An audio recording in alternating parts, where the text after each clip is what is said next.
You're listening to the We Are Libertarians Podcast Network. Find all of our shows at wearelibertarians.com. You're listening to the We Are Libertarians Network. Learn more at wearelibertarians.com.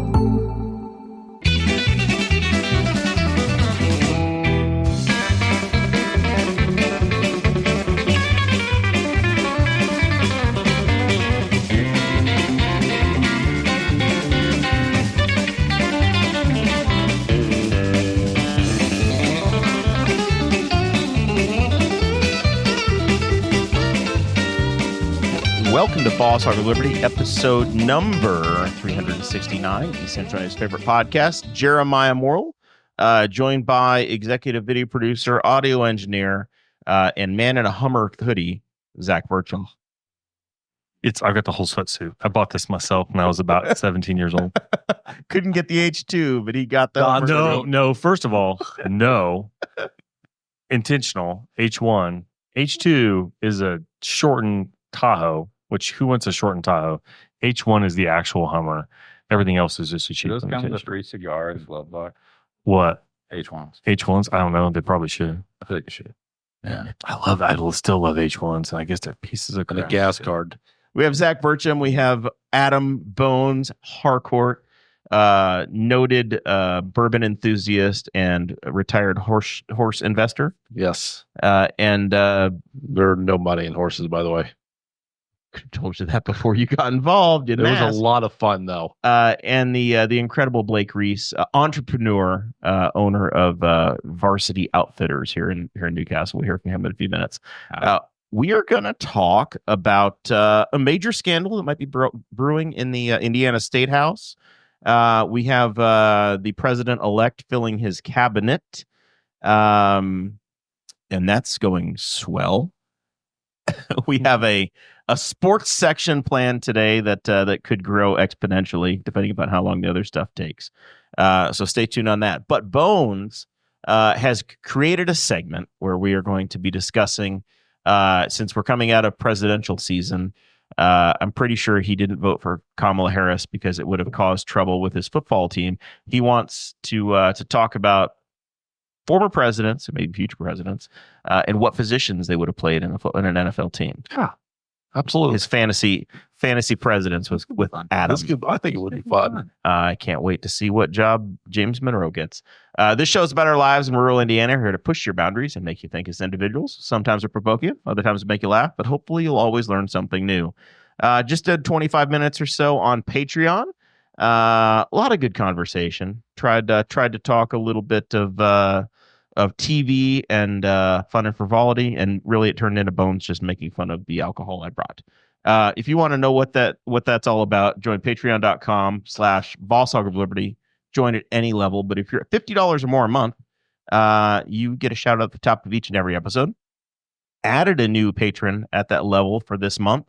Pops Recycle, old Paul Morrell, dad. He has got himself a bunch of recycled, refurbished Schwinn bikes that are available for sale. So you can go down to Rushville, and he has a storefront in the Still Stylish consignment shop. And there are bikes there that you can check out, pick up. But he also is doing refurbishments. So if you've got a bike you want to get redone, redid up, you can get that. Specializes in the vintage Schwinn stuff made in Chicago. But there's... So is he no longer my mower guy? I don't know that he is your mower guy any longer. Okay. He's your bike guy. My bike guy. Yeah. So is he there every day of the week? No, it's a storefront, so it's a consignment shop. So the bikes are there, and then he works out of the garage at home. Okay. It's one of those deals where there's so many bikes at home they have to go somewhere. Gotcha. So they can go down there, and then they're getting purchased, Mama which is making Mama Joyce very happy. And then he sells a bike and replaces it. So they got him down there, and he's got, there's 3 or 4 available in the store now, and 20 more ready to go sitting behind. Did we charge him full price for the Patreon, or we get a full retail because we don't cut breaks? The other $50 a month guy is our very own Blake Reece, who has a major announcement about his store. I do. We are opening. We're doing it. A real storefront. A real storefront. We've been doing a remodel for about a year now, and we're ready to rip that Band-Aid off. So this Saturday, the 16th, by my calculations, we are opening. We're going to be kind of starting slow with our hours. Got custom shirts. Yep. Brought y'all some gifts. Got some new Boss Hog t-shirts. Yep. Just another way to say thank you. But yeah, we're going to be open this Saturday. We're going to do 9 to 1. Yeah, 9 to 1 just to try it out. And then our plan is to be open Wednesdays and Thursdays for right now as well. Yeah, so we're taking the plunge. So products available? Yep, products available. What kind of things they find in store, and what kind of custom stuff can they have drawn up? Sporting goods of any kind, lots of different apparel options in-house. Pretty much anything you can think of to outfit any of your sports teams. We also try to taper ourselves towards businesses as well. You know, like the gear we got you wearing tonight, stuff like that. You want to make your polos look good in the office. Yep, pretty much anything and everything. You got an idea? Bring All my day job polo shirts. Blake and his guys have set us up with. Yeah, buddy. Got the Boss Hog shirts we wear. So Yeah, his date night shirts. very, very nice. All right. Let's jump into it. If you guys are patrons, you got the show notes dropped into the special Facebook group. But if not, we'll just go through it here together. Friend of the show, Abdul Hakim Shabazz, has a big story on IndyPolitics.com. Did you guys have a chance to see this? Not. So Indiana Secretary of State Diego Morrell is looking at a hell of a lot of charges. An investigation that looks very ominous. I failed to bring my Diego Morales Secretary of State koozie in that I picked up at the Indiana State Fair. I don't know if you guys saw them or not, but I have one, and it may become a very limited edition. He's everywhere. Like, he had a table at the 500 Festival Parade off to the side. So the Secretary of State has no involvement with the outside world. They are outside of Indiana, right? They look over they look over business licenses and a lot of stuff in relation to auto dealers. And then they are also like the chief election officers, and they maintain the election rolls for the state of Indiana. The alleged issue is that he is being investigated. I'm reading this from IndyPolitics.org because I don't want to screw this language up. Secretary of State Diego Morales is under federal investigation for alleged allegations of money laundering and violating federal racketeering statute. Our sources tell us that this reportedly involves a local Mexican restaurant, which sources say have served as a money laundering front for either the Mexican or Guatemalan drug cartels. Diego Morales is originally from Guatemala, but he's obviously a Hoosier now. Yikes. Yeah. Indy Politics contacted the FBI, and they don't confirm or deny any investigations, but Abdul has said since he put the story out that nobody has come at him yelling and screaming, saying he's crazy. He stands by what he has. He also says that there's another issue with the Secretary of State's office where they were giving out bonuses to employees, and then after they received their bonus, they were being asked to donate a portion of their checks to political campaigns as well. Which I don't work in state government, but I have to imagine, Zach, that normally is not well received in a government office. No, I'm in a little different situation where I work. I do work for a state office, but we are our money comes from the Fed, so we are under what's called the Hatch Act. So we have further restrictions even over state employees. So I'm not sure exactly how that works, because we don't have any tangential relationship to the state office to see how they do it. But yeah, I cannot imagine. I think we get emails that basically say you cannot do any kind of politicking at the office, and you definitely cannot be trying to use your position as a supervisor to get your subordinates to either work for your campaign or contribute to your campaign financially. Giving them a bonus and then asking for part of it back as a campaign donation, because I kind of wonder, were they legitimately earning the bonuses, or was he actually arranging for the bonuses with the intent of, I'm going to get part of this back, so he's just funneling money into his campaign? The amount of bonuses that were paid out by that office the first year he took over were astronomically higher than what any other office had been giving for bonuses before. That would be my thought, is that he was essentially trying to like, I'll give you guys a little bonus action, but like tithe to daddy. Let's go. Let's go halvesies. Yep. Yes. Yeah. Let's go halvesies so we can Remember all who so scratches we your can all back. keep Yeah. this job. And Morales also was previously fired by that office before he won the office himself. For a number of His issues. first investigate, like he just can't help himself. Just the stuff he gets involved. He's had a couple of investigations. So stay tuned on that. But if this is the case, it brought me down. This is where my mind goes. It goes, okay, say this guy finds himself with some new bracelets by the end of the year. What happens in Indiana? Are we just stuck without a Secretary of State? You think that somebody like this maybe won't want to quit or resign like Charlie White did when he was going to go to jail for living at such an innocent time 10 years ago. Charlie White was Secretary of the State, and he voted in a place that he didn't live and wound up doing jail time over it. Wow. Meanwhile, we have the potential cartels getting a cut of Diego's money. Our Secretary of State's like Chicago governors, right? Or Illinois governors. This potentially would be two of them, two in a row, two of the last four, going to the jail. So if we have to remove a state officer, they don't just automatically go away. I checked the Constitution, and the only place that can get rid of it is the House of Representatives, which has a Republican supermajority. Everybody in this conversation is a Republican. I don't even know if that word means anything in Indiana now, because if you want to get elected, you have to be a Republican. There would have to be an impeachment from the House of Representatives, and then there would be a trial in the Senate. It's the exact same process, it turns out, as if you have say you have a county commissioner that has to go or a mayor that has to go. Mm-hmm. You don't do that at the city level, Zach, or the county council level. The General Assembly has to convene and have articles of impeachment and remove somebody. So it basically never happens. Yeah. But Secretary of State is essentially the second highest in the land behind governor. Sure. So high stakes here. I'm going to pop the popcorn for this.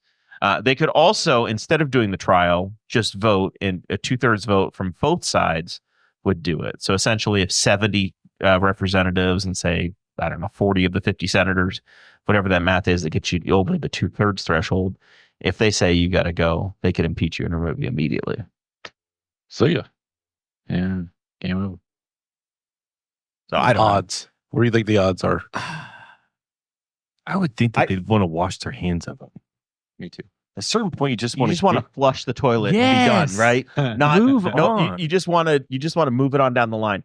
So Governor Daniels has got 1 3/4 feet out the door. He's now Holcomb. I'm sorry. Yes, Governor. I was going to say, He's joining Governor Daniels. I've lost some time here. Daniels is long gone. Governor By, Governor Orr, Governor Whitcomb, O'Bannon. Governor Welsh. These are all real governors, by the way. Was not mine a real governor? Yeah. Yeah. Okay. Governor Kernan. Any more governors for 500, Alex? Are we out? Yeah, we're out. I think you've went through my entire life. Oh, yeah, There. for sure. You went through my entire life plus 2 more lifetimes. Morton. I think Morton was a governor during the Civil War. Morton Memorial down in Rush County. That's after him. I There's a big get it. statue to him on the State House lawn. Is that the Morton buildings? Yeah. Is that named after that too? No. No. Morton Barnes. You never. There's an office down there in Rush County. I Yeah, haven't seen definitely it. is. No. Yeah. Anyway, the current governor, Governor Eric Holcomb, has said, "The hell with this. I'm not dealing with it. This is Mike Braun's problem." But it sounds like the governor's office has no involvement other than being the leader of the party and, going down the hall and giving a stern talking to. There's not much you can do. Who appoints Secretary of State? You voted for them. It's an elected Oh, it position. is? Yeah. Oh, You are personally responsible for this. I didn't vote for I guarantee it. So Secretary of State is also the ballot access race. So Jeff Maurer was here 3 years ago now when Diego Morales was elected. And Jeff was a very highly qualified candidate. And the Libertarians needed to get 10% in that race to get into a primary, to have a primary. They wound up, I think, with around 6% of the vote. 2% guarantees that they're on the ballot every 4 years. But, Team Elephant, Diego won, going away, even with all of the potential issues that were out there. This is Indiana. I guarantee if he runs again, he wins. Yeah, absolutely. Unless he's been removed from office and placed in custody. But even that, we've learned from the presidential race. I was going to say, doesn't necessarily mean a whole lot. Did Hancock County last week we discussed it. Hancock County elected their county councilman from jail. Yeah, That's wild. I'm just catching up on that. And he apparently the swearing in is supposed to be tomorrow, and he's supposed to immediately step down after that. Somebody told me that he had. Are they doing that while he has yard time? He's on house arrest. I assume they're just certifying since August 10th. They're just certifying the election, probably. Yeah. Well, they said something about like as soon as the swearing in, then he said he'll immediately step down. I thought I heard somebody say that he might not. He was like, "Oh, maybe I won't," but he pled guilty after he got. His name's elected. Jessup. He'd be like, "Oh, geez, Jessup." Yeah, like he pled guilty to the charges in Nevada Clark County, and what happens in Vegas doesn't stay in Vegas if you're running for apparently office. have you read that? If you read the story about the guy, you just look up Hancock County. Part of the evidence against him is the fact that he got somebody else drunk, and he just kept repeating that while he got her more and more drunk. He's like, "What happens in Vegas stays in Vegas." No, it doesn't. If you commit a crime, he's apparently he'll be stepping down, but we'll see if that. But yeah, he did plead guilty. What do you guys think of this thought that if you have a problem with your mayor, say you live in Rushville, Indiana, and your mayor has done something horrifically wrong, and the only way you can get rid of your mayor is that you have to have the General Assembly, say it happens in June, the assembly's done until January, they have to call all of these citizen legislators back in to get rid of your mayor, or you have the deadbeat mayor for the next 6 months until they get back together, and then you hope that they will they'll file charges against the guy and have a trial and remove him from office. Welcome to Indiana. It seems just fatty for a town. I know a lot of people. I know people don't like California, and I think there's probably some circus to it. But don't they do recall elections there? So yeah, in the story that I put together, or the links here, it's super rare for this to happen at all. But yeah, I think 19 states allow for a recall election, but Indiana does not. So that's how Arnold Schwarzenegger wound up being elected governor of California. It was through a recall election. I think that should be a thing, just because if it's there, even if it's hard to get by, if it's there, it adds a level of accountability that this is a possibility, and you can remove it from. You can kind of obviously we're in a divisive time where people are very party affiliated in how they think, but some stuff transcends party, and if you can tick off enough of the citizens, they can go after you. Then we don't have to depend on, in this case, the guy's party is completely in control of government. Of them, like, well, maybe if we just let this go away a little bit, then people will forget. Because Jacob Morales has had other charges against him. This is not his first rodeo with inappropriate actions. So. Yeah, but it'd be something there. Just like, if this is a mechanism, then you'd think maybe people would think a little more clearly if they don't have their party to make everything go away. Say you're a community like Rushville or Newcastle, and you've got a mayor, an executive that needs to potentially needs to go, or that the community's pissed off at because they were doing something with an ordinance you didn't like. To trigger a recall election, you would probably need to have a shit ton of signatures, right? Yeah. Petitions. What percentage of the population do you think is fair to say, hey, we need to have, how many people have to be pissed off enough to sign a petition, or to put their name on it, be a registered voter, and say this person has to go? You're in a town of 10,000 people, say there's 5,000 registered voters. Do you need 10%, 20% to actually trigger it? You don't want to have a number that's like can be abused, where you can just bully somebody, because it's running an election is not cheap. You decide you're doing a recall election, all of a sudden it's going to cost $20,000 for the town. Yeah, 10 to 20% of what the last voter turnout was for that kind of election, for the city, for municipal election. I would base it off the prior election's turnout.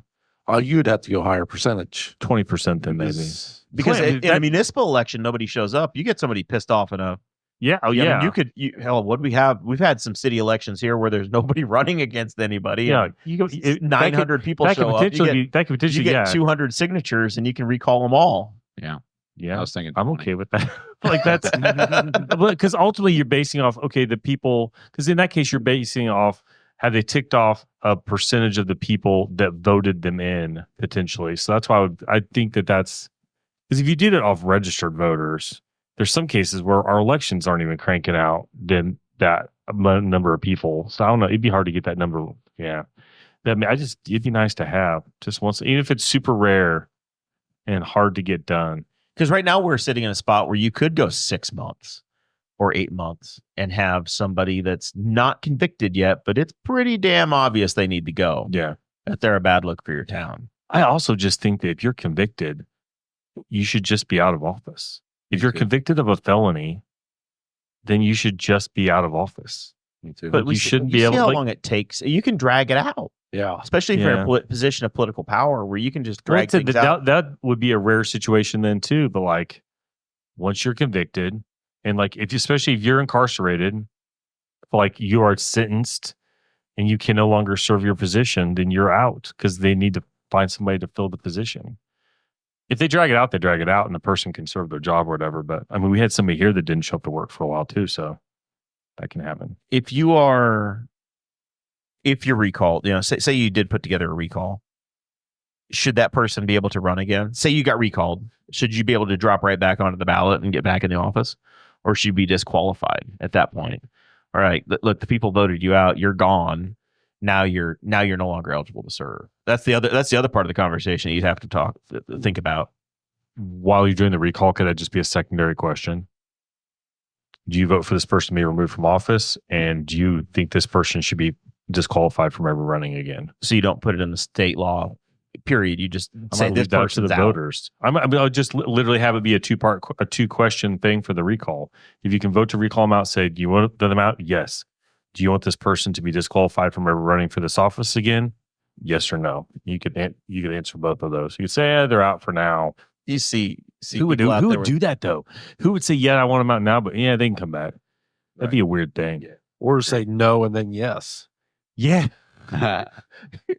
Somebody would do that. Bones would be the guy with the signs, just the signs that we have that say no yes that are out in the yard. Well, what the hell does this guy want? We could have they could design the ballot so you had to answer yes to get the second question. No, he should not be removed for office, but yes, he should. But if he's that much of a loser, get the hell out of here. Don't waste my time. Try again.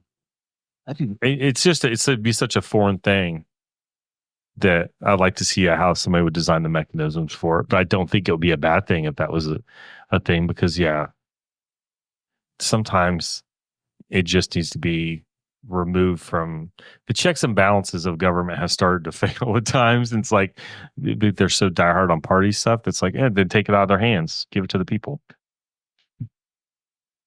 Should we do boat recalls? Do you guys want this tool, or do you think it would just get abused like so many other things? Get abused. Oh yeah, absolutely. Because we have a very non-direct democracy in Indiana. You can't put a ballot question on in Indiana unless you're a legislator. A constitutional amendment's the only time you put a question on the ballot here, and you have no recalls. So you have like the least direct democracy here of almost any state. They're still trying to figure out who the hell won the congressional seat in Alaska, because the ballots are on the back of a sled dog thing coming in from because they have ranked choice voting, and it takes a little while to figure it out. But they don't have to go to a runoff because they have all the totals they want. Them though. But but it is a slower process. Plus it's hunting season. Plus it's dark. It's dark the whole day. They're doing it all by whale oil lamp. It's just sunset Any there. other It's sunset Alaskan till when? May. Dog team got lost. We love you, Alaska. You're almost as cool as Hawaii. And Craig DaCosta down there listening from Kauai. All right. So have you guys been paying attention to the national news at all? President Trump is filling his cabinet up, his kitchen cabinet. Some of these are not bad. I say I'm okay with some of them. Some of these are really, really bad. Yeah. So I don't know like, what to really make of it bad. at this point. And there's additions since I put the notes together this morning. So the president keeps choosing people from Congress, which is fine. He can do that. But there are such thin margins that Representative Scalise, who I think is the whip, man's been shot, by the way. He's the whip for the House of Representatives. He's pleading with President Trump to stop choosing members of the Republican House of Representatives, because when they go, they eventually have to resign the office so that they can do the job. Yeah. And they don't have enough votes to give in the speaker election crap that happened last time that Matt Gaetz caused. That problem was solved yesterday, I guess. So Steve Scalise said, please stop choosing people. Marco Rubio, I think a 2 or 3 term senator now from Florida. He was chosen as Secretary of State. So that means that we're going to have a special election in Florida for a Senate seat. But there's only so many, there's only a 2 to 3 vote margin in the Senate for these guys. And they have to vote. They have to get through confirmation. This is where it gets really unique. Matt Gaetz is the Attorney General nominee. My jaw hit the floor yesterday when this one happened. He's I could not passing. That will not pass. These folks all need to be confirmed by the Senate. Matt Gaetz resigned. He got appointed yesterday, so Wednesday, say at noon. He resigned by 6 p.m. from his seat in Congress instead of doing what Elsie Stefanik is going to do, or at least Stefanik, and she's going to wait until she's confirmed to UN ambassador. By the way, she's the congresswoman from my hometown in Messina, New York, my other hometown, the North Country. She's going to wait. Gaetz dropped out immediately and said, "This is so that we can get a special election called." What nobody said is that he is under ethics investigation for something with a 17-year-old young lady, and that report was coming out Friday, tomorrow. Yeah. And the investigation is functionally just stops because he's no longer. And the committee chairperson's like, "Well, he's not in Congress anymore, so we have no purview here. Never mind, we're done. We don't have to talk about it any longer." It's just problematic. I'm not crazy, right? I've been through this whole election cycle and thought I'm a normal person. And then, Trump wins over 50% of the vote. And I go, well, okay, I guess we're going to see how this goes. How does the rest of the room take this? Because I looked at Matt Gaetz getting appointed and I was broken for a half an hour. I thought, okay, Trump got reelected, fine, whatever. It's not the end of the world. He didn't do the greatest job. He didn't do the worst job when he was president. But then Matt Gaetz is like, okay, shit has now hit the fan. This is the guy that he put Congress in a boot loop when they couldn't pick a speaker at all as soon as Congress convened the first time, and finally Kevin McCarthy got the job. And then he had his one-man show to get rid of Kevin McCarthy. They threw him out, and then they had no speaker for weeks. And they couldn't agree on who the hell to put in. So this is the guy that did it. Yeah. And now he's going to be in charge of the Justice Department and federally investigating all these people. I think the rest of Congress is probably thrilled to be rid of the man. I just don't get how these people keep getting pushed to the front of the line for these things, man. Reportedly, and you never know how things will actually go. Reportedly, this is the guy he's very, very partisan. He's very, very pro-Trump. And so he will, in theory, what people think he's there to do is if it's a friend of the president, turn your back, whatever goes. And if you're an enemy of the president, then he will bring the entire weight of the Department of Justice down on those people. And he's going to become like a vengeful arm of stuff. His own moral and ethical issues are just incredible to ignore. You can't ignore those. Yeah. And then the fact that he drops out immediately. It's like, I resign so you can stop investigating me. And it's like he's had a problematic. Who was his tenure. first attorney general? Trump's? Yeah. What was that weasel's old name? Was it the former senator from Alabama? Yes. What was his name? I believe it was so and so. Tommy Anyways. Thompson? No. No. That's Jeff not Sessions. Jeff Sessions. Yes, Yeah. Jeff Sessions. Matt Gaetz is just a younger version of Jeff Sessions. Just like the biggest weasel hiding in plain dead light. You know what though? Matt Gaetz looks a lot more like a real life Simpsons character that just walked out of the TV. Because his hair stands. His hair will not move. There's a little bit of a Beavis Butthead action thing going there too. He's another. So Marco Rubio is the Miami-based senator. Matt Gaetz is Tampa, essentially Tampa St. Pete area. So Trump is choosing all the Florida Republicans for these jobs that they're going to have a whole damn election in Florida for all of these openings that are being created. I'm noticing that I edit the editing version of myself. He also, for the same department, the deputy attorney general is his personal attorney from his hush money trial in New York.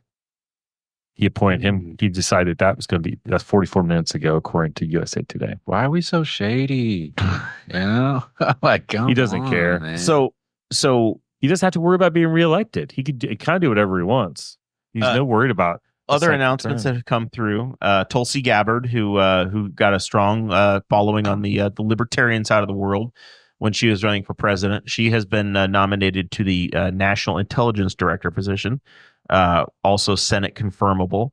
And today, RFK Jr. got his appointment to lead the Health and Human Services Department, which is the FDA. So the Libertarian National Party is super excited. They're reminding everybody that he is a member of the party and has some sort of, they're posting that he has some sort of a fundraising dual bucket funnel back to the National Libertarian Party and the RFK campaign did, which is one of the reasons why I think Chase Oliver got less than 1%, because the National Party had their thumb on RFK Jr., which then won Trumpy as well. But super problematic again on vaccines and the FDA, and where not just hey, you have a choice in vaccines, but being anti-vax. There's a statement that came out, or some videos that have come out of him saying, hey, I'm out on a hiking trail, I'll find a pregnant woman and stop them and say, hey, don't vaccinate your kid. And he's like, if you get enough people to stop and tell you to not do that, we can save some lives. The man brought back measles to Samoa. Literally, he showed up and they got a measles outbreak that had been eradicated because of his comments. It's just not like I don't understand the world we're in at this point. So it's wild, man. So you know why? The Earth is now flat. Because yeah, that's the next office position. So the real check is going to be, do these people get confirmed? Republicans have the red wave, yada yada yada. They've taken control of the Senate, and now they have 52 to 53 seats. You need 51 votes to get through. So are there 3 or 4 people that say no to some of these people? And what makes me wonder is, okay, are we into the 90-10D chess now from the Trump campaign, where he says, okay, they can't say no to all of these folks, so we're going to drop in everybody I want, and we're gonna let them sacrifice Matt Gaetz. That guy is gonna go when we know it, Yeah. and we do a solid the Republicans in the House of Representatives. He's gone, he quit, and he could be a martyr for MAGA, but the rest of them we're gonna get through. Is that what's happening, Bones? I think so. I think we'll get Tulsi in. You'll get Marco probably in. Marco will have no problem. I think he'll get in just perfectly fine. I don't know if he's the best man for the job. He's kind of established. Neither was John Kerry, but he got the job. He was fine. Hillary Clinton was the Secretary of State. I mean, it's whatever. Matt Gaetz is probably the worst option for Attorney General other than myself. I've never had you see a strong political opinion before. You're all in on this. The dude's a fucking ass clown. 808. We're good. He has the face of somebody you really want to punch. Okay, I don't condone violence, but you see his face, you kind of want to punch it. I mean, yeah, it is. He does not look like a likable person. And then you kind of look at him and you read allegations of what he's being investigated for, and you're like, yeah, looks about right. He doesn't have a face that demands much sympathy or. So we have 2 senators in Indiana. One is getting ready to become governor, so we elected Jim Banks. Jim Banks, I think he's going to be a yes to anything on the Trump agenda. I don't think he's even worth considering any of this being questioned or whatever. He wrote in on Team Mega. Todd Young is our senior senator, and he's been around pre-Trump era. He was a congressman. He's now a 2-term U.S. senator. And I think he's got enough staying power that he kind of can be a little bit more moderate. We saw on Twitter today that X, and Just put $1 in the jar on X. They went to Todd Young and said, "Hey," they essentially summarized, and then in it all of the opinions that Todd Young has had. He's been very supportive of everybody down the line. Oh, yes. Marco Rubio's great. Oh, yeah. Stefanik, absolute slam dunk for UN ambassador. Today, he was asked about Matt Gaetz for attorney general, and he didn't say a damn word about it. He just went straight back to Marco Rubio is a great choice for you for Secretary of State. Susan Collins, Maine's longtime Republican, very moderate senator, said, yeah, I'm probably a no on this guy. I think, Zach, there's a puncher's chance that there are going to be 5 or 6 or 7 people that say no to this one. Yeah. If nothing else, if it gets him out of Congress, shoot him down, there's more than enough reason. I don't think anybody was be like, oh, you aren't support, like, no, just get him done. I think there's a couple. There might be a couple. And I was reading up on the one of the other ones, the Secretary of Defense. But yeah, so the Secretary of Defense guy is a Fox News host. He's got some credit, but he's got some history. But he's a Fox News host. He hosts Fox and Friends on Saturday morning. And I think he's 42, and he's a major in the Army National Guard in, I think, Minnesota. Yes, which I think is the exact same place that Tim Walz came from. Yeah, that was an interesting one. Would you leave your job in, like, you're a senator? Would you leave a job as a senator to go be in the cabinet? Not like, that cabinet. That seems like I would not. A bad life choice. Like, it is really hard to become a senator, especially if you're early in your Senate career. If you're relatively new, and you're not 75 years old and Lloyd Benson just looking for a way out. You're middle aged. If you're Dick Lugar and you're near the end of your tenure, you're like, okay, this is a good way to go out. Dan Coates did that. I'll serve I'll like step into a different role.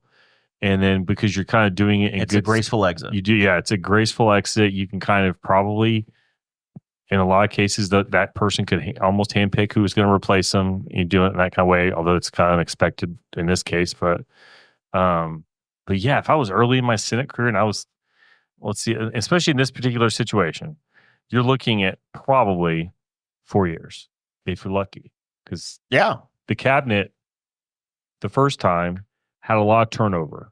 So, like, not a lot of them were around at the end of the 4 years that started. Like, a lot of them were not around. So, Stefanik is 6 terms in. So, she's 12 years into her term. She might be 45. She's the number 4 member of the Republican leadership in Congress from New York State. She's in a very good position to do a lot of good for her state. So, you're pulling out of that, and you're going to go take the UN ambassador job, which is what Nikki Haley had. 4 years of that, and then what? What do you? I don't know. I just feel like it's really hard to get back a job as a senator or a congressman or governor to drop out of one. Hell, I think the Kristi Noem, who's the governor of South Dakota, is leaving that job to go take one of these. JD Vance is going to lose this. He's going to leave the Senate to go be vice president. All right. To you guys, is it worth it? Like, there's a younger, like 50 and under people. Some of these people, yes. Matt Gaetz is escaping the posse. Yes. But you come to the UN ambassador, you take that for 2-4 years or whatever, and I think you get a board seat somewhere as a CEO, whatever, and you sit there, you work 6 days a year, and you make a couple $1 million. And she can run for president 2 or 3 times along the way. Mm-hmm. That one makes sense. Plus, you don't have to move. No, she already lives in New York. Yeah, and some of She's these going to the city. If there's depending on how the next 4 years goes, you could see a swing in the next. You could some of these battleground states could swing back the other way, and all of a sudden you're left as you're on the wrong team now, and you could have been doing good and representing yourself, but now you're just trying to come back in, and you never know. Yeah, I don't know if I would. If you want to go further on the shady calendar or the shady side of this, the Senate just picked new leadership, and the leaders of the Senate were asked on Tuesday or Wednesday, will you allow recess appointments so that we don't have to confirm people? We can basically put somebody in for 2 years without the Senate saying yes. So they could adjourn the Senate, say everybody's going home, we're going home for 2 weeks, and then during that 2 weeks, the president can say, hey, here's my recess appointments. You guys aren't here to confirm them. These guys are set for the next 2 years until this Senate session is done. So they never get confirmed.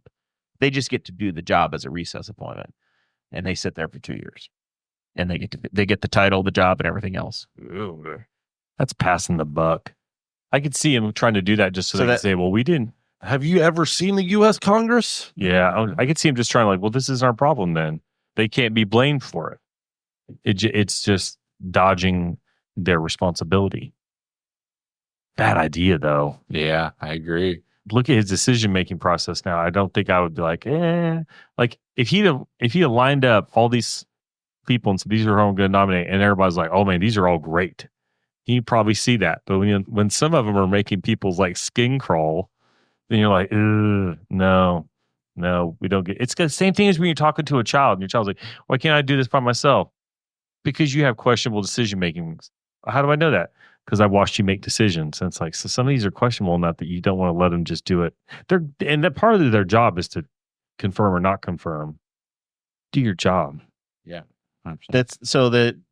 That's a major part of what the Senate is supposed to do. Yeah. Is to have advise and consent. So they are the ones that say, yes, you can be a member of the cabinet. The cabinet is responsible. There's a real friggin' job here of if the 25th Amendment has to be put in place and the president, who's the oldest president ever elected, because we kind of know what an infirm president looks like. If we have to remove a president because they've gone nuts, they are the ones that are responsible for getting us out of the mess, right? We just had that kind of discussion about what happens in Indiana as to how you get out of somebody. It's the 25th Amendment and the cabinet removing somebody. So you have to have somebody that's willing to do it. Yeah, I don't think they should do that. Hopefully we pick a good HUD secretary. This is going to be great. It's going to be great. That's why I watch kids shows. This is why I have to be careful. I can only watch so much of the news at home. I just keep having flashbacks to that South Park episode where we find out that Earth is a TV show. I'm just this season kicked ass, man. Former governor of Arkansas, Mike Huckabee, is going to be the ambassador to Israel. Jobs I don't want for $1 million. Do you ever get in your car and not start it and wince? Oh yeah, man. At that job? I know you got all kinds of security and stuff, but you're being sent to what might be the longest continuous war zone that has no end in sight. They've been fighting over that land for millennia, and they're going to forever. I don't know. I think there could be a lot worse countries you could be sent to. Yeah, but I mean, there's one you just know. It's Joe Donnelly was our senator. He spent 3 years as Biden's ambassador for the United States to the Vatican. That's a cool job. Cool gig. I'm just going to go hang out. We're going to make sure the Pope's good, right? Yeah. He lives in South Bend, Indiana, home of Notre Dame. He's responsible for Catholic relations. I'll take that. Get to live in Rome, one of the greatest, the most historical cities in the world. Like I'll be the ambassador to like St. Lucia, Absolutely. to St. Martin. Like you just pick. Give me a Caribbean nation. Those are the ambassadorships I want. Diplomatic immunity, and I'm going to hang out in the Caribbean, and I'm going to get paid, and I'm going to make sure that we're good. Let's go. You get to park Say wherever you you have to want. pay No to do such thing as that. Heck no yeah. such thing as red lights or green lights. Traffic I don't laws wanna don't apply be- to me. I don't want to be the ambassador to China. I don't want to be ambassador to South Korea. Mongolia. That would be a fun list. Yeah. I want to see a list South of all Korea the wouldn't be countries that bad. we have ambassadorships to. There's some high stakes. And like to rake it, like, because you like look at somebody wrong in China and you just disappear, like you're just gone, like or something. Just I don't want Russia, it's cold. Sign me up for Australia. Ooh, Sign me yeah. up. I'll Belize. Can you Belize it? I'll go to Belize. That'd Costa be fine. Rica. Costa Rica would be all right. I mean, not Colombia necessarily. No, Brazil wouldn't be. I don't know, Brazil. Colombia be- Brazil's a Colombia big be- economy. There's a lot more responsibility there. There's also a lot of crime there. Oh, Barbados. Very much. Give me Barbados. I'm in. That's a many short options. flight too. I could get there in a day. I'm with Zach. I want to see this list. I want to see the list of the possible places you could be sent as an ambassador Yeah. and like rank them, and then like find out. Okay, like I don't want one that's like, what's the security detail there? Like, oh, that one comes with a bulletproof car. Yeah. I don't want a bulletproof car. I want a place where I get like a vintage Cadillac convertible that's been sitting there since 1954. Yeah. Just let me drive it around. There's a guy, I was a project manager for a construction company for a little bit. There's a guy that lives in town that works for a very large manufacturing facility, but he's the liaison between America and like the manufacturing facilities that they have like in Mexico. And whenever he flies in, he gets an armored car. And Yeah. like a like security man detail. on fire stuff. And he's like, I just work like X amount of days per month. He's like, but when I do, he's like, it's always kind of a question mark on when I'm coming home. He's So- like, you never really know. I'm like, what? That's crazy, man. There's a list of open vacancies for jobs that you could have right now, Zach. Afghanistan's open. Afghanistan's the top of the list. I'm going to For a pass on that. reason. And there's not even a nominee. Albania. Albania is available. Angola is available, but somebody's in line for the job. Ashan, I don't even know where the hell Ashan is, but that job's available and nobody's got Isn't it. Albania where Doc Brown got the plutonium for Back to the Future? It was the Lebanese, right? Okay. Yeah. Let's see. Bahamas is open. Bahamas is open, and I Ooh. would be in line. For I that bet. job. How is that? I bet you open? have to have a political. I bet you have to make a political contribution to get that. That's probably a seat that's kind of for sale, and I kind of understand. Belarus, Bolivia, No, Burma. Oh God, I don't want Burma. no. Cambodia. They named snakes after the place, Cambodia man. seems like trouble. Colombia is open, Zach. Ooh, I bet could it go for is. Colombia. Cuba. I is could do vacant. Cuba. I don't even know if we have relations with Cuba. I think we do now. The Dominican Sounds Republic pretty is neutral. waiting on their person. But we looking on that one. you stuck with Formerly Haiti, though? Swaziland is available. If DR is you do becoming the a Dominican sport Republic, are you stuck dealing with Haiti too? Where's that? Estonia, no. Antria. You got to Google this. You look them up. You got to phone. I think I just saw it. It's probably Finland is Africa. available. I would do Finland. Ooh, Germany. Finland. Yeah. Finland's Finland. available. Germany is available. Finland be cold. All right, you don't want to do Yeah, that. but That's they part know of what the you do year. there. You get to learn some Scandinavian flicks, some driving, man. Oh, sign me That up. would be tight. Yeah. Is Iceland available? Get me a Hilux with some. I'd even take Germany. Libya's available. Germany would be pretty good. Germany. What is? Libya. Libya? No. Iceland has been filled since 2022. Karen Patman has the job. The Libya, Matawai is available. The Maldives. Sign me up for that one. Yeah, Maldives pretty sweet. Is it over like water like you see in the resorts? It's like the consulate. Norway has a nominee. This is shitty. So Mark Engelsbarn was nominated June 18th of 2024 to be ambassador to Norway. It is now November. Still Not got the job.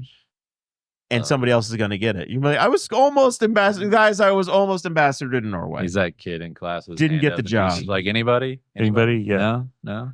Slovenia is open. The Sudan. See, that's The nobody Sudan. wants the Oh. Sudan. No. Solomon Islands, Yeah. though, are open. That'd be all right. There's a lot of jobs available. This is Yeah. the point. is that there's- Venezuela. Yeah, Venezuela No. that's a no. That's Just Why don't- not? that's I don't wanna- Venezuela is a communist country that's on fire. Well, I just don't. That's a don't have lot to of do shit. responsibility. I also just don't want to go to a country where, like, in one of the first 5 words that comes to mind when you hear it is cartel. Yeah. That's also, I bet Yeah. that is in a It's a wildly way to corrupt disappear. country. There I are bet. some notable names on here, though. Rahm Emanuel, who was the chief of staff for, and the former mayor he was chief of staff for Obama, and he was the mayor of Chicago for a long How does time. he still have a job? He is the mayor of, or the ambassador to Japan. I bet And, that's a sweet gig. Meg Whitman. Do you guys remember Meg Whitman? She ran for president. She was she ran HP. She is the ambassador to Kenya. So Yeah, but it's a good gig. there you go. The best job would be like England. Yeah, the food's not good though. No, Germany though, Germany would be pretty good. Europe would be good Yeah. because you could just go travel around Europe. But some of those countries are empty for a reason. Yeah. Yeah. Jane Hartley is the ambassador. You have to work your way up to ambassador of the United Kingdom. She started out with the French Republic and the Principality of Monaco. Ah, Good That's gig. a- that's good Monaco would be a gig. good gig. Yeah. That's sign me up for that one. Uh-huh. Bet you Yeah, I got to go to work again. We're going to go to Monaco for a few more months. Yeah. Now, here's the problem though. Monaco Grand Prix is right when the Indy 500 is. Not Not anymore. They're moving it back a week. Nice. They just re-up. Great But job bringing us into motorsports. I bet you get free Yeah. box seats to that race though, of being the ambassador from the United States. Oh, you have a Got yacht, to, right? You're on a You're on yacht. a yacht. Yeah. So the That's fine. Long Beach Grand Prix, we're going to talk about that former Formula One race. But yes, the Monaco Grand Prix has been moved to June, Zach Burcham. They moved it back a week, so it's not going to conflict with the Indianapolis 500. So Max Verstappen Boom. can still not do the Indy 500. Yeah, correct. He's scared. Really? Yeah, but we might get Fernando Alonso back. So Alright. the second most prestigious race in all of motorsports in IndyCar world is the Long Beach Grand Prix. It's going to have its 50th running next April, and started out as an US 5000 race, whatever the hell that was. Yeah, F 5000, essentially the feeder series, the AAA of F1. Yeah. And then it was an F1 race for a period of 5 or 6 years, and then it ultimately became an IndyCar race. And there's been this, oh my God, is it going to continue on? What's going to happen to it? One of the owners of the race died, and finally the surviving owner has just sold it to Penske Entertainment. So the same people that own Indianapolis Motor Speedway and IndyCar now own this race. well, there are also rumors. There's not a rumor of Formula One trying to be was interested in it again. Probably weren't anymore. And there were some rumors that NASCAR won. And there was a rumor most recently that NASCAR is interested in buying the event. I bet F1 was no longer interested once they got their trifecta in. Now I'm not sure if they really want to go to 4 races. So then there's a question of just somebody else with deep pockets just coming in and taking the event. Although there wasn't, I don't think, a super threat because the owners are like IndyCar guys. They're like champ car people. But there was rumors that Penske was kind of like, hey, you want to sell that? We'll take that. And that way it's all in-house and they don't have to worry about it anymore. So I don't think anybody was expecting it to happen this soon, though. It's the 5-year anniversary this week of the Indianapolis Motor Speedway getting sold. So this is the week where Roger just buys a race. He will buy anything with wheels that has anything to do with auto sports ever. He's locking. Well, he's just What if Trump offered him the ambassadorship to Monaco? I think he says no. Do you think he'd say no to that? I think he would. he's got a lot on his He's like plate. 88 years old. He's also he's Yeah. not a young guy. What age is too old to become ambassador to the state you want to a country, Zach? When you're like, oh, you know what, I'm done.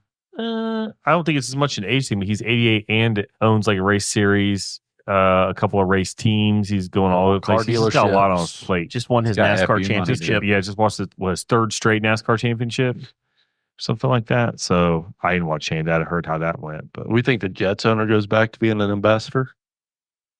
He ought to go back to pumping Hess fuels. Aaron Rodgers is going to cost him 49. It's not the Hesses anymore. It's Johnson and Johnson. Yeah. He's giving you the COVID jab. Yeah, I wouldn't be shocked to see him get another gig if he wants it. You donate enough money, you can go have yourself the Bahamas. So I think he'd do it. that was the motorsports news. NFL news, we're playing snip, snap, snip with, as Joey Molinaro put it, with NFL quarterback here in Indy. Bones, we're You're back such on a shit show. we're back on the AR train. You excited?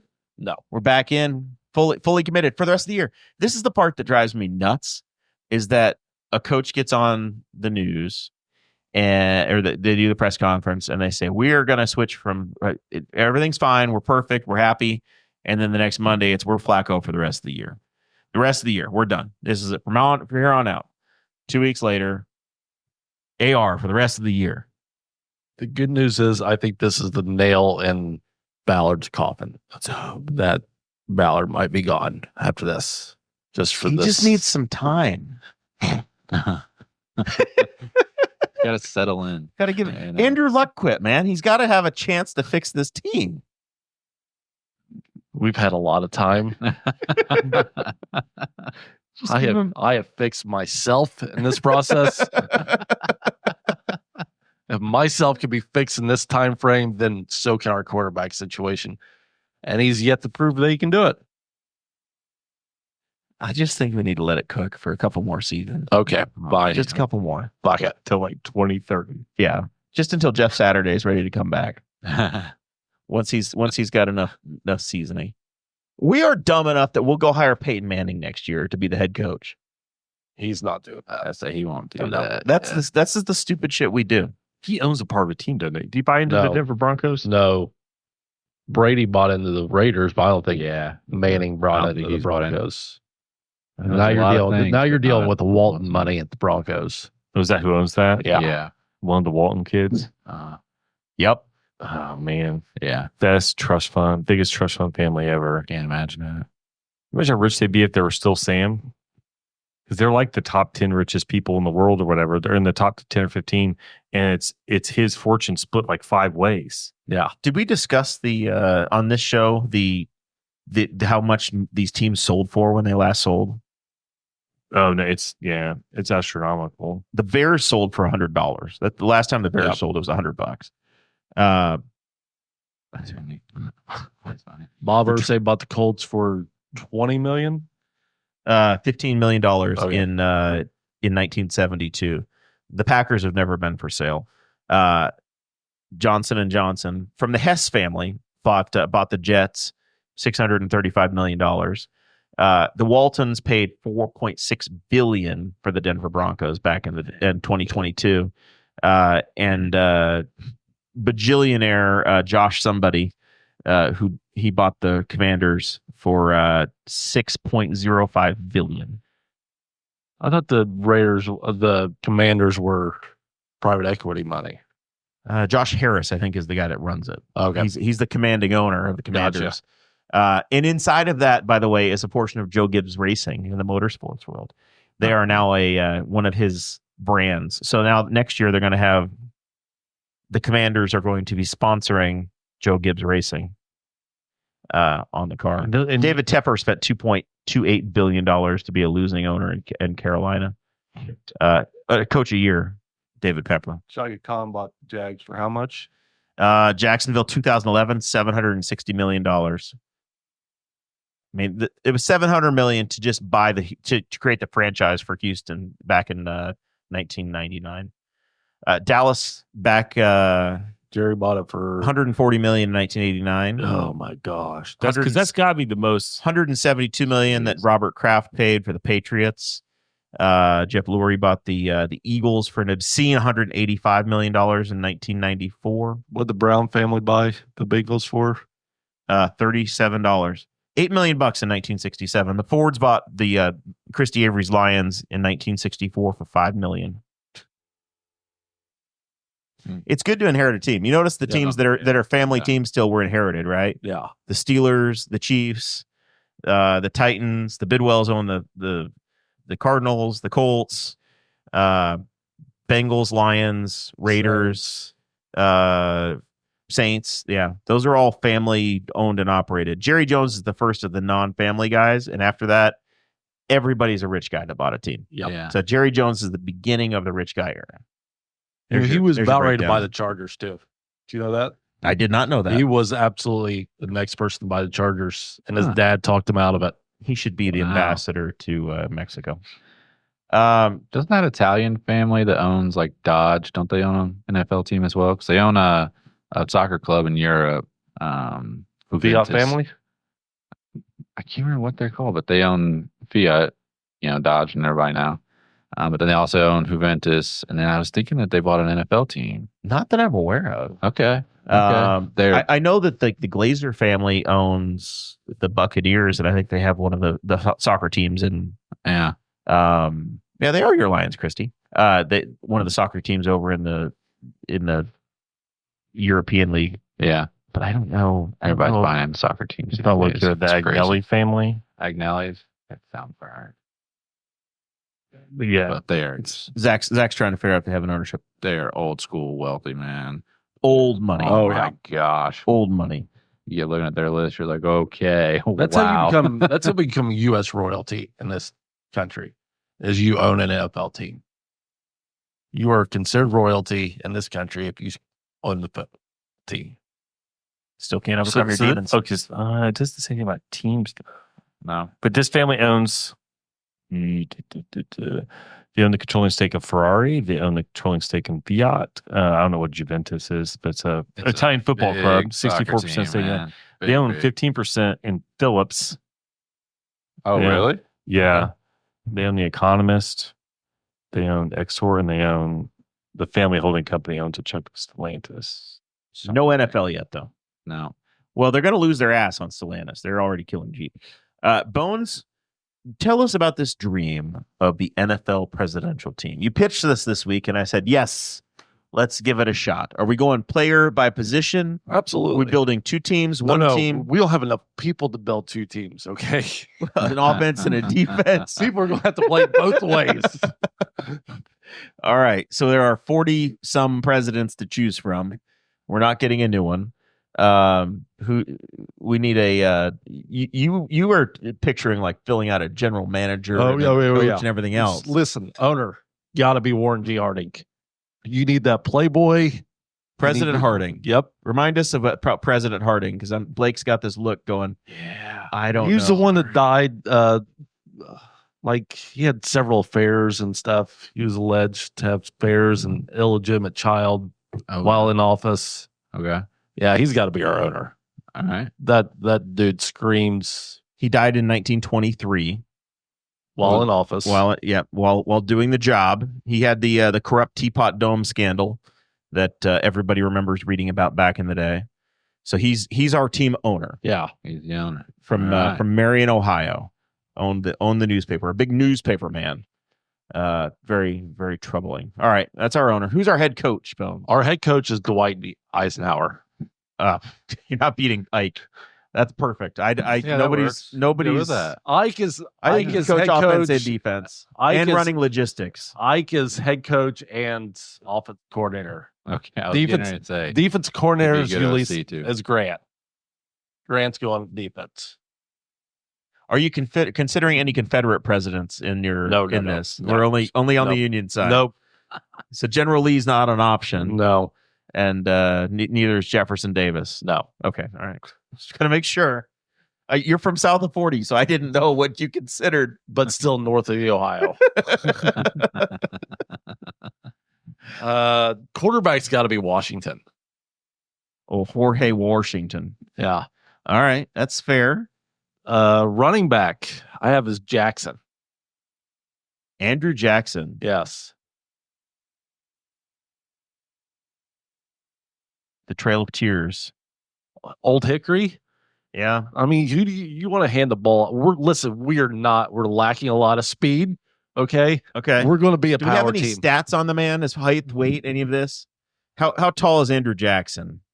I had all these pulled up. I only have him on my $20 bill. I don't have 6'1". It's a tall running back. Doesn't have to be huge, tall. No, that's fair. I can go with this. All right. So listen, center Ford. So Gerald Ford played football at Michigan. Yes. Was that his natural position? It was not. I think he played tackle and linebacker. Okay. But I think he could transfer to center. I think we have a little Jeff Saturday, Peyton Manning with Ford, Washington. I think this is good. All right. Any other offensive linemen on your list here? Yes. Right guard. is Right. Trump. Right guard is. See, Trump's a big guy. I think I knew he was going to come up here as a lineman somewhere. He's right guard. You can kind of hide him right there. We're not going to really. Now, are we filling out the offensive line with President Taft as well? No. Taft is not. Is he in the? Taft is not on my offensive side of the ball. Well, we've got a defense as well. Oh yeah. All right. I thought. Okay. All right. You put so much work into God, this. I did. I'm going to need a whole spreadsheet. Let's see. I've got all the presidential heights up, so I'm looking to see how these slot in as he gets to them. I got one picked out. All right. So our I want to see if you do. our senator's Yeah, President but it's Ford. Lincoln. Lincoln's Lincoln, like I- 6'4", Lincoln, I 6'5". got a tight end. That's exactly there you where I go. was I going was to like, put him. Lincoln's my tight end. tight end. I'm Yes. kind of mad. I agree All with right. this. All right, so we got the center is you got President Ford, and then right guard you've got Trump, Yeah. and then your right tackle. I have. Now, do we know if Washington is right-handed or left-handed? Because I don't know that. this is important because which is your blind side here? Your left tackle is more important than your right tackle. Yeah. I How's he understand dropping? that. That's why we're hiding Trump on that On the right side. Yes, because We I don't. assume Washington is right-handed, I get or a he lot is of for this experiment. Ricky Okay. Incognito vibes from Trump. Like we're going to say a lot of dumb shit. Yeah, there's going to be a lot of penalties. Yes. Fair. Right tackle. I have as Trump's the kind of guy you have to bench for 3 or 4 years, Yes. and then he can come back and play again. right tackle I had as Chester Arthur. Chester A. Arthur. Yes. You got a lot of beards on this football team. We're lacking a lot of size. Okay. A lot of size, a lot of speed. All right. Chester Arthur, Left. one of the 1800s presidents. Yes. Left guard I had as what was the other? Cleveland. Grover Cleveland. Yes. Okay. He's a big man from Buffalo. Oh, He's a guy that can go through a table. and left guard. And this So you have to be a guard. You have to be a non-consecutive president on Bone's team. No, that's not true. Left guard, though, this dude is just going to love polling. He's going to love just blowing people up. Lyndon Johnson. I was gonna say, I was like, okay. I was like, you used to like This is Lyndon Johnson for LBJ. days. Slot receiver is Obama. He can run right across the middle, get you those 10 yards. That's our most athletic player. No. No. He's a slot receiver. He's going to do the dirty work that I think needs that can Yeah. be done. Sure-handed. He'll get you that 10 yards when you need those it. important yards. Yeah. Yes. Clutch guy. One whiteout, Thomas Jefferson. Oh. It's not the guy I had picked out, but all right. Who you got? I was thinking Bill Clinton to get out there, man. See, he's my other whiteout. All right. Okay. Cool. Yeah. Cool. Yeah. Yeah. All right. Yeah. He reminds me of like a prime, you know? Yeah. Like, yeah. both be distracted by flirting with the cheerleaders. Do we have stats on That's the heights thing, on he's Bill the party. Clinton and Bill Clinton is 6'2". I was about to Yeah. say, I thought he was a I little think he's one taller. of those guys that's deceptively tall. Like you see him, you don't see him full height very often. You see him, you're like, he's a little taller than I thought he was. Right. Jefferson 6'2". I mean, we got some studs, I think, as passing options. This is the whitest football team we could possibly put together. Listen, Do we have a fullback? We Jeremiah. don't. I How- think. Okay. I think. I want know- to know something though. But- Jeremiah's like, this is the whitest football team ever. We have elected one African American half black president. man. So Yes. like, and he put him in at slot receiver. Like he's in the game. Like, where do you want to He's find? managing the pieces the best he can. Now, I suppose if you started putting in children, Thomas Jefferson might get you some color on the team. If you went outside of the acknowledged children. Did you But choose any Yeah. kickers or punters? Oh yeah, we got everything. All right, let's go got through special everybody. teams. Special teams. Well, you said who do you want as kicker? I think James Madison has to be our kicker. James Madison is the kicker. He's about 5'4" and 105 pounds, and I don't know where else we could possibly use the Perfect. man. He's That is he's the only shortest place we president. could go with him. Yes. And our punter, Our punter, I'm gonna say John Adams. not bad. I was going to put John Adams as fullback. Okay, all right. Who's our punter? James K. Polk. James Knox Polk, the man who started a war with Texas. But listen, this defensive front is stuff of legends. All right, so our fullback was John Adams. John Adams. Okay. Our defensive front, though, Okay. we All have right. Taft. We got Cleveland. We're making Cleveland play both sides. Yes, Cleveland's He's a gotta guard play- and yeah, he's yeah. a defensive player. Yes. You know, wear that man out. No. Do you have any tape on Grover Cleveland, or did he get shot? James Garfield, or did he get killed too early? Too early. All right. But over the weekend, Zach and I checked out the President Harrison location where he, William Henry Harrison, where he became famous. But listen, Taft, not Cleveland, but Taft and what was the other big dude? McKinley. Yes. Big, just run stoppers. Can't take a bullet, though. That's fine. But he's going to plug some holes. There's a precedent for that, though, because I'm curious. Have I missed Teddy Roosevelt? No. Teddy's No. coming up. Teddy's coming. Okay, Teddy's coming up. Yeah. Teddy's There's going got to to be be a good spot for linebacker. him because he Teddy's my He- Mike. he can't Teddy's take- my Mike backer. he can't Middle take a bullet. linebacker. That guy can take Yeah. a bullet and Yeah. finish the speech. Uh-huh. Outside are two ends, the Bush boys.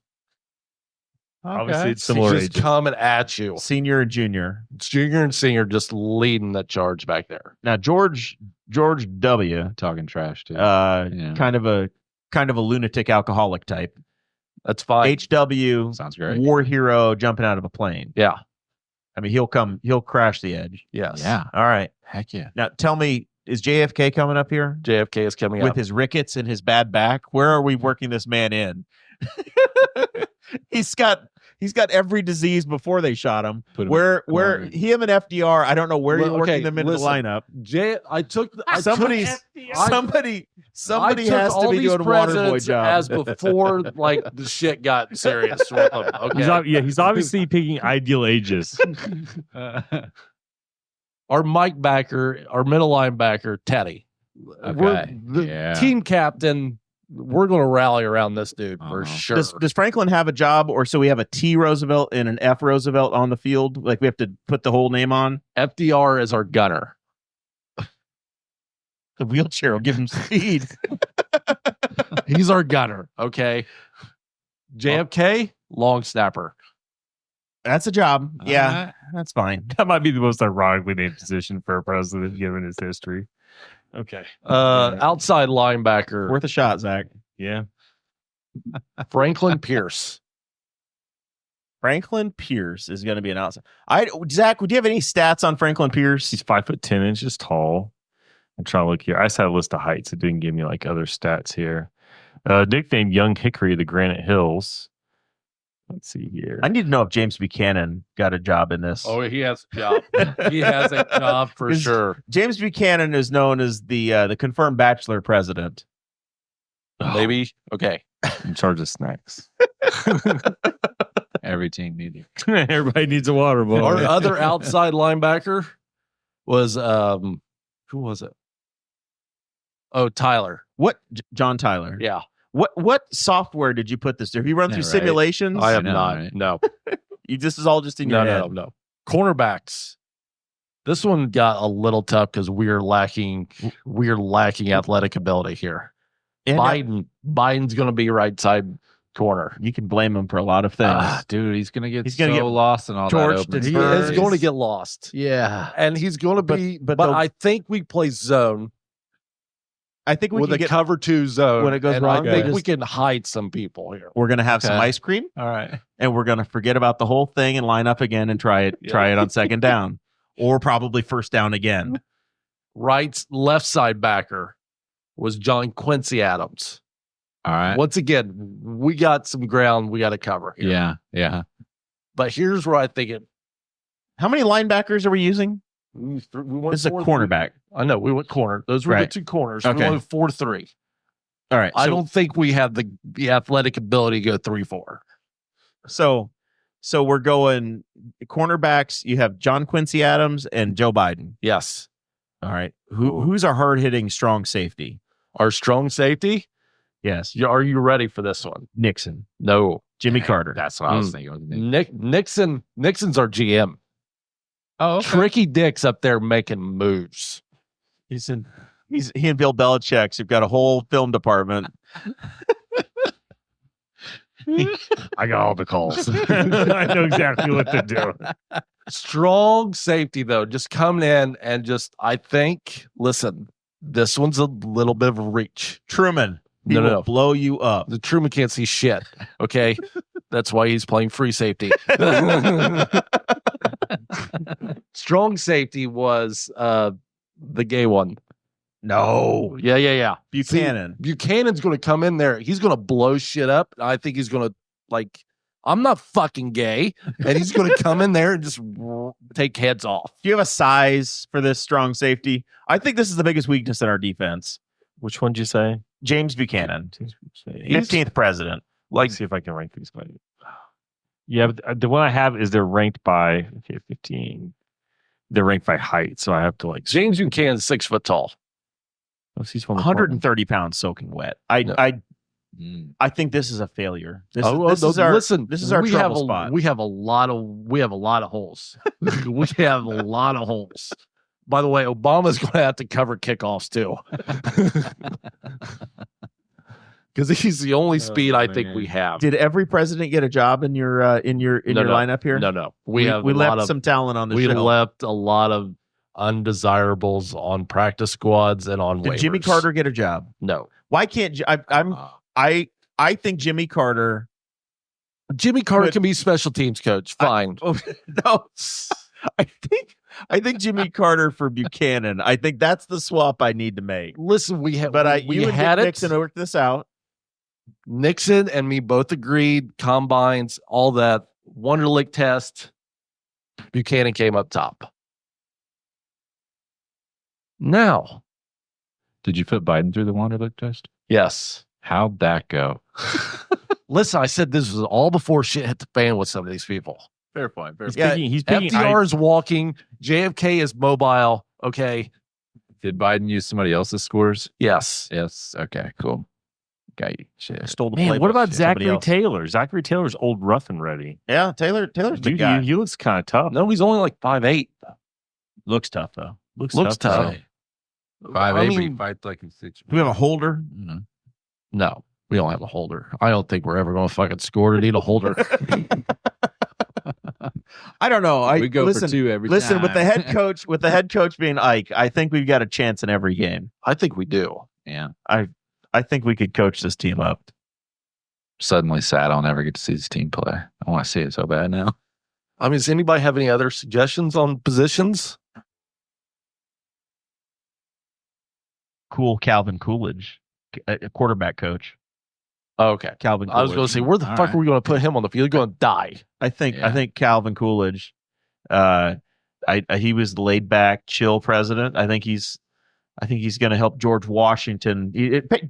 Peyton Manning is your George Washington, right? Like, Yeah. doesn't really need a lot of coaching, but I think he's the calm voice in the ear.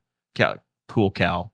I hate to say this, but I think Washington would be more of like a Brett Favre.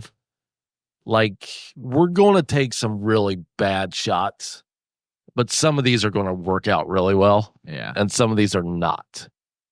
So James Monroe, the guy that's responsible for deciding that we're in charge of all of North and South America, big land grab guy, much like Thomas Jefferson. Does Monroe have a job? No, Monroe did not. Founding father? Yeah. About Martin Van Buren. Martin Overlooked. No, he wasn't overlooked. He's in the rotation of backers that can come in and play corner We're at safety. sliding him in and out. Yeah. You've done a hell of a job with this, Bones. He really has. This is much more depth than I expected. I thought we were going to do a lot more work, and I thought we'd be struggling for president names, let alone going to second or third on the depth chart. I put this out there. I thought I can do a little homework on this. Yeah. That's it for me for the year, though. They're going to have to play the Washington Generals every week, though. This is spectacular. I'm sold. Pretty good. Where do they play? What's the home field for all these presidents? We're going to send them to London? Gettysburg. Gettysburg. Ooh, I like Gettysburg. No. Yeah. Gettysburg is where we're going to have all season workouts, Yeah. combine, Spring and training. spring training. Yeah, all that. That's where Gettysburg will host that. What about like Maybe- events? Maybe St. Louis. St. Louis has been hosed a number of times. It's right in the middle of the country on the Mississippi River. Yeah. I think we need to have them play their games in St. Louis. Nope. At the TWA Stadium. No. Billy. No. St. Louis has had their chance. They've had several teams, and they've fucked it all up every time. The fan base just deserts them. A team base, I think, deserves a football team. San Antonio. Yeah. There'll be 4 We need football a- programs. There'll be 4 teams in Texas. Another. We got Dallas. We've got big enough, Houston. you know. I think that's it, right? Is there a third? Dallas and Houston. are Yeah, there. that'd be the third. Yeah, that would be your third one. San Antonio I thought it was hosted the 3. Saints for a few years when Swear it was Katrina had 3. happened. Yeah. There's 3. Well, the other team moved to Tennessee. The Houston Oilers are the Titans. Yeah. I don't know. I think that's. I still vote St. Louis, but you know, if you want to drop them in not San St. Antonio Louis. in a small No. mid-market city, that's fine. I mean, otherwise, we're just going to have to take over the Commanders. Like, we're just going to have to kick them out. They're a winning organization now. They are now. Speaking Once of, you get rid of Snyder, you can do a lot of great things. speaking of winning organizations, the Indiana University Hoosiers are on their way to the greatest single season turnaround in the history of college football. I'm a Purdue fan. I can't I hide knew that. you smelled bad. And I've invented the ultimate nightmare for IU fans. They're not playing this week. Don't go there. You know what I'm going to say. What's the ultimate nightmare? The ultimate nightmare They lose to Purdue. is that they lose to Ohio State Okay. and then they have to play Purdue in the Oaken Bucket game. Yeah. And they shit the bed against Purdue and don't make the playoff because they Ugh. lose the bucket game You went there. to Purdue. You know how much of this they had to shit the bed to lose to Purdue? Just saying Newcastle I football want team you to has a chance understand against Purdue. how Yeah. spiteful the Purdue fans would be. Just imagine the Hold up, horrible. I think they have a better chance of that happening You know if they the were playing ultimate them before nightmare they for played Purdue Ohio fans? State. And I am National not champions at IU. Yeah, and I am not an IU or Purdue fan, but the ultimate like nightmare for a Purdue fan is IU has a national football and basketball and football. And Purdue has 0. Yeah, I It think it would would feel be good. if they lose to Ohio State, then I The show's not over, sir. You can't come back. You can't do that and drop it. I'm just saying that would the amount of broken, like everybody enjoys watching, just quietly kind of likes watching the team fall apart and the girl cry on the sidelines Yeah. when the game's over and the season the dreams are crushed. It's not fun when it's your team, but when you're looking at it from a neutral third party and you see that happening, now imagine that's IU and the whole damn state. I was a Purdue fan. I'd be crying and pissed about it too. Yeah. You're happy about your team winning, but you look at it and you go, what if this did happen? Now IU should win 70-0 the way they've played at this point. I would think would have a better chance of that happening if they played Purdue first. If they came off like an off week and they're a little rusty and they're probably looking to Ohio State and like not giving Purdue their due, because sometimes that happens. Like, Oh yeah. I remember like there's times where the Colts have had like, oh yeah, they beat all the good teams, and then who they lose to, and they lose to like Jacksonville, and like you lost to the worst team. They haven't beat Jacksonville in a decade in Jacksonville. I was going to say. It is a game at Bloomington as well. I don't see that happening. Good luck. Yeah. To Purdue. I mean, there's no way Purdue's going to get absolutely boat raced in that. They should. You think Purdue covers? I don't care what the number is. It could be 40. They won't. They shouldn't cover. Okay. But if that happened, I'm just saying that is the nightmare scenario. And on top of that, Cignetti has taken a job somewhere else by then too. The trifecta of terrible. Yeah. Lose to IU, find a way to lose to Purdue, and then Cignetti leaves, and it was all just a dream. Yeah. It was definitely Truly a dream. nightmare. Okay, this is still a dream going on right now in Bloomington. First time they've ever won 10 games. I mean, hell, they had it was like week 5. Nobody even realized college football was going on. They're like, hey guys, they made a bowl game already. Like it was unbelievably early. Because normally it's like, well, if they beat Purdue, they can go to the Pinstripe Bowl, get your tickets. This is an incredible season. Yeah. Stellar. It's amazing. And that hell, they may beat Ohio State and be undefeated going in, and you could find them hosting Georgia or Alabama or whatever in the in the playoffs here. It's nuts. Insanity. Huge opportunity. Perfect time for IU football to have made the move they did, and embracing the transfer portal and everything else. Yeah. But yeah, as a jaded fan of sports in Indiana, I had that epiphany this week of holy shit, what if this happened? And then half the Purdue fans would feel terrible and half the Purdue fans would never shut up about it. Ever. By the way, Notre Dame's in the running too. They're looking like they have a puncher's chance of a really solid. They're thing. top 11 right now, right? Yeah, they're definitely top 11. So, and it's the top 12 are the teams, right? They're sitting in 8th place. Notre Dame finishes up with at home with Virginia, home against Army, and then they have they have to play their Big Ten rivals in USC down to Southern California. But, yeah, we'll see. Army's 16th. I was going to say that Army games could be a good one. Army's a big deal. So that's your college football update. Anybody else have anything in sports, or are you going to move to final thought? Last time Indiana went to the Rose Bowl. I don't even. So this is I'm old and traditional. I don't even think is the Rose Bowl even a thing now for the Big Ten. I don't think it so. lands I don't wherever. know. I mean, I it don't doesn't. know. It doesn't mean a damn thing anymore. Probably 1968. I mean, it's been forever. Very nice. Is that right? Can you name the coach? The knowledge about that. Who was the coach of IU in 1968? This is pre-Lee Corso. I have no idea. John Pott. Okay. Yeah, it's early. The only reason I know that is because he played football with my grandpa at Miami. Of Ohio. Yes. I'm sure. Yeah. You don't look like you have Seminole or Hurricane blood. No. I don't know what gave you that thought. Ben Roethlisberger, another Miami of Ohio guy. Yeah. Final thoughts, Zach Burcham? Yeah, I'm trying to think if there's anything going on.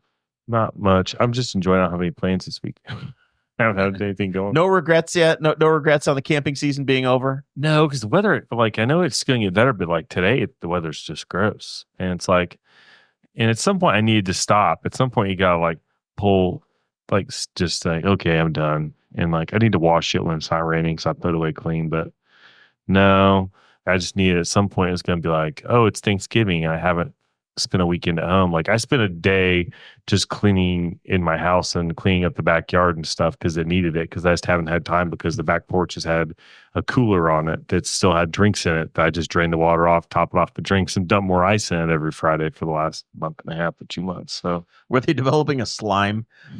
no, I wipe it out pretty good, and I keep it very clean. But I wiped it out, and it's already stuffed it's already put away in the garage and stuff. So I got some stuff done. So it was kind of nice to put that stuff away. Yeah, I can't wait to get it put away and like stored, so that I'm just not looking at it, because eventually I'll feel bad. But How early do you think you'll be ready to camp? That's the tough.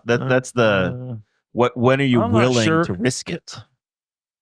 usually March. I mean, like, I get up because spring. That's the problem, is our spring break is too early. So I want to get something done in spring break. My kids keep asking about going back to Disney. I told them no, unless I win the lottery. Once in a lifetime. I want to do it every year, Dad. No, it's just a long haul. Disneyland now. You've been to Disney World. We got to do Disneyland. I can't get there in 25 hours. Not with that attitude. Yeah. And get how much diesel I would burn through. That's the other thing I look forward to. I filled my truck up, and I was like, I can't wait to not fill you up again until December, because I was burning through diesel at a pretty good rate. But no, just enjoying the weather. There's look up if you're people like run or whatever, walking. Thanksgiving's coming up. There's a couple turkey trots in town. I'm doing 2, I think. Doing the one at the Y? Doing the one at the Y, and then I Nice. See you there, dude. I helped in one way or another. I'm not sure how much you took of it. I helped design a course for another one. It's the week before. Cool. And so I'm doing that one, I think, too. Right on. So Jared, doing any marathons or trots for Thanksgiving? I will be in Georgia for Thanksgiving. Okay. Cool. I allegedly, maybe plausibly tailgating the Georgia football game. Nice. That's fun. Potentially. Georgia State is what I'm just it's the one holiday I spend with Sarah's family. We travel and go see them, so I do whatever the hell. Why are they playing Georgia State? in the Georgia middle of- Tech. I don't know. Georgia Tech. It's their Oak and Bucket game. It's the same deal. It's got to be Georgia Tech. Their rivalry game. So yeah, that's it. I also do have a bourbon tasting this weekend scheduled. Yeah, we're at Stitzel Weller.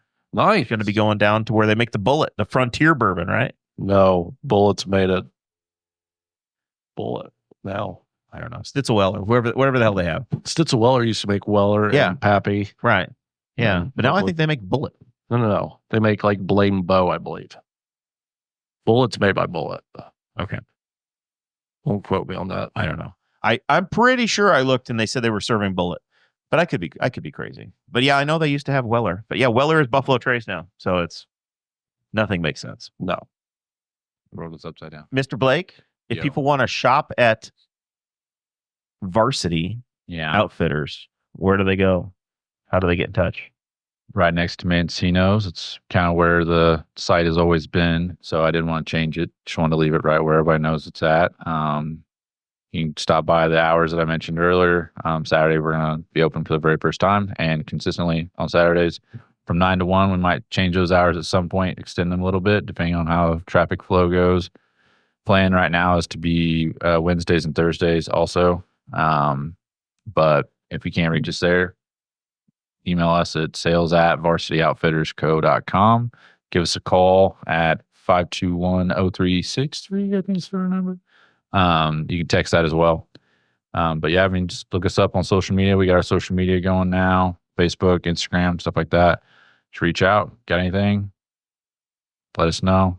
You want to put up something custom, we can do that. You want to do something plain Jane, we can do that. Whatever your hopes and dreams are, that's what we're all about.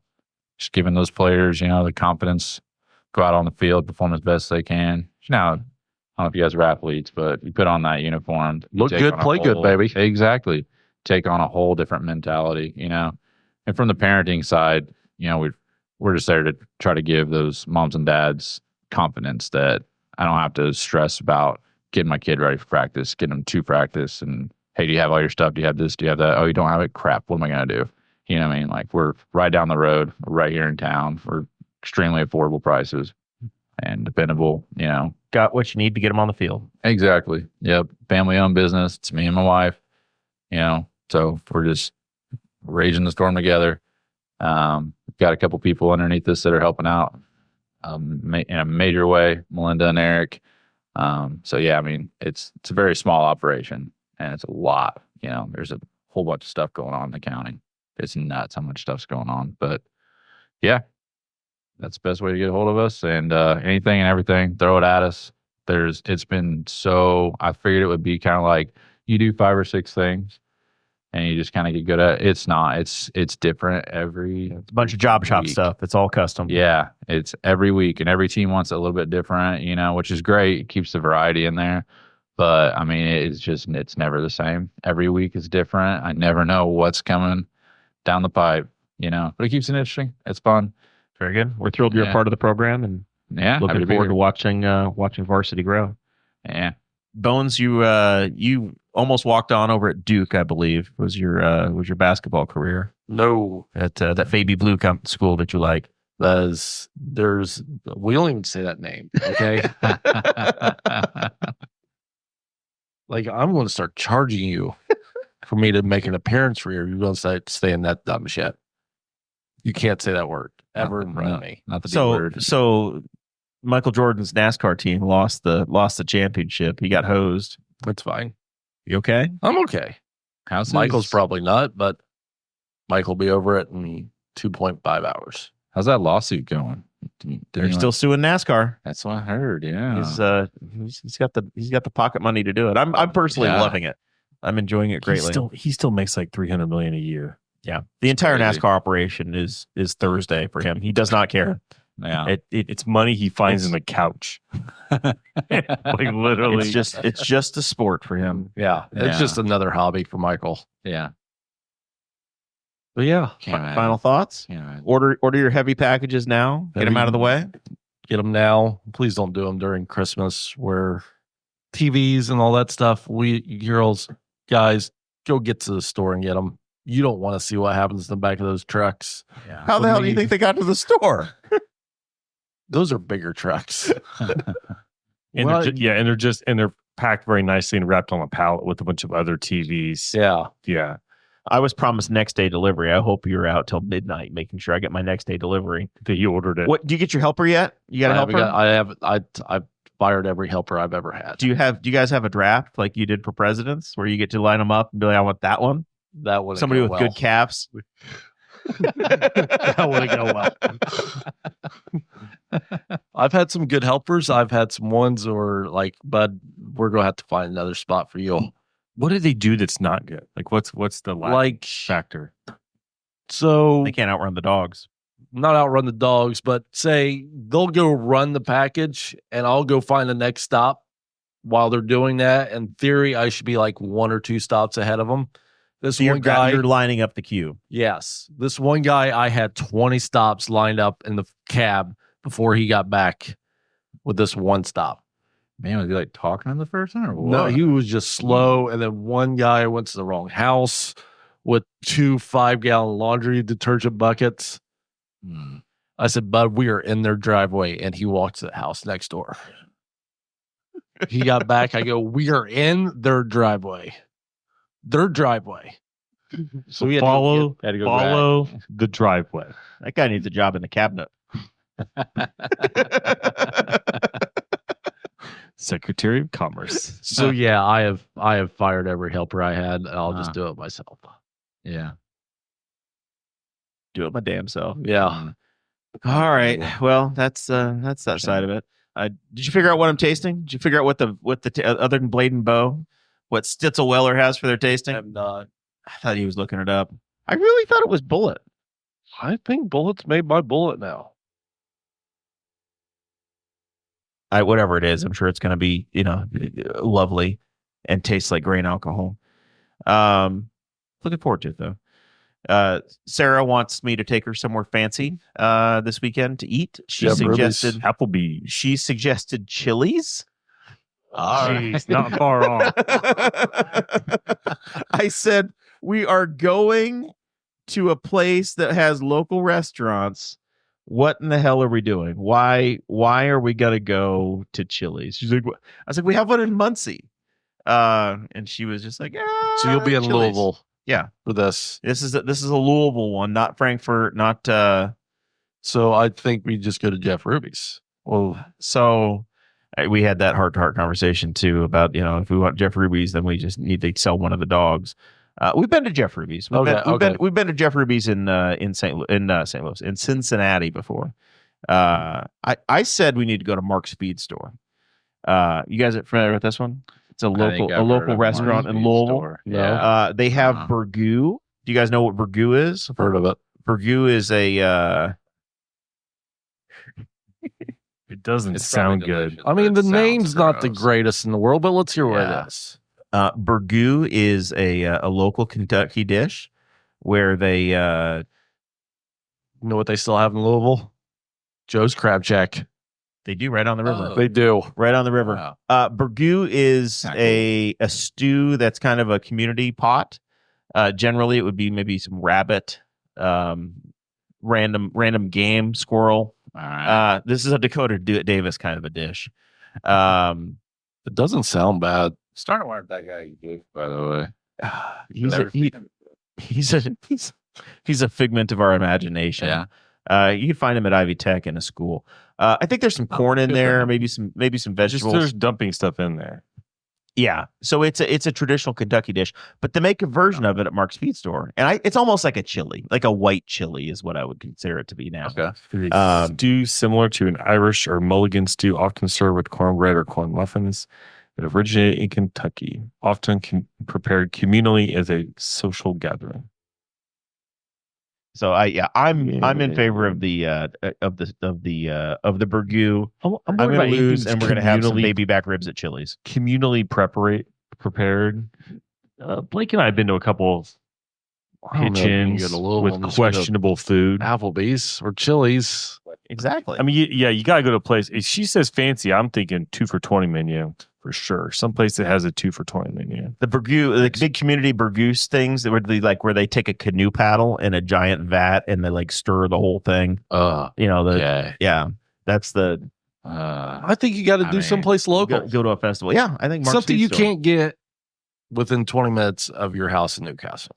You got to do something local. I mean, I can't get to a Chili's within 20 minutes from Newcastle. It's a 30-minute drive to the north side of Muncie. Oh, okay. But you can't get to anywhere in your house within 45 not- minutes, then you can't. If it's not in a neighboring county, right? Yeah. If it's Hamilton Town Center or closer, let's not do it when we're out of town. exactly. That's my At general least not rule. for good dinner. There's times I go. Even if it's just a lunch. Like we went to Yeah. Triple X over the weekend in Yeah. Lafayette. Something unique, something local. That's my. We do That's like my deal. local when we go to like Tennessee. We do like local stuff for dinners. But I'll admit, and it's plainly because it's a vacation thing. Like everybody's a little freer with money when you're on vacation. We usually hit the Five Guys in Gatlinburg when we're in Gatlinburg because I'm like, I don't pay for this on at home. It's Yeah. too expensive. Right. But whatever. It's awesome though. But one, It is a good. whole family can share an order of fries. Yeah, Yeah. That's true. So it's like a known quantity. But and some of the other places are like, I can't go to. They're down there. I'm like, what? Do I really want to go to Bubba Gump in Gatlinburg?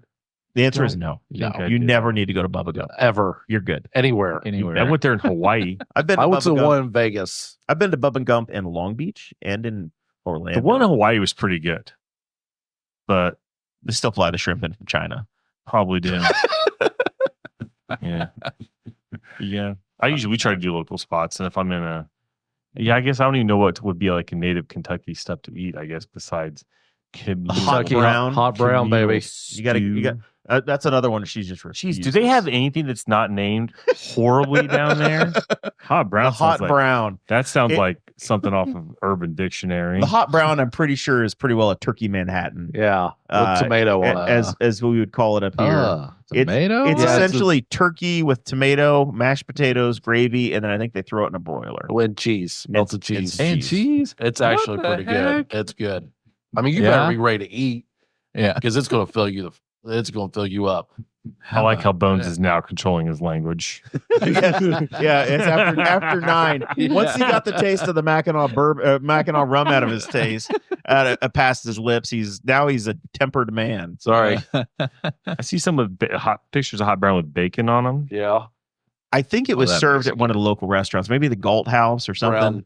The brown, yeah, that's where it's from.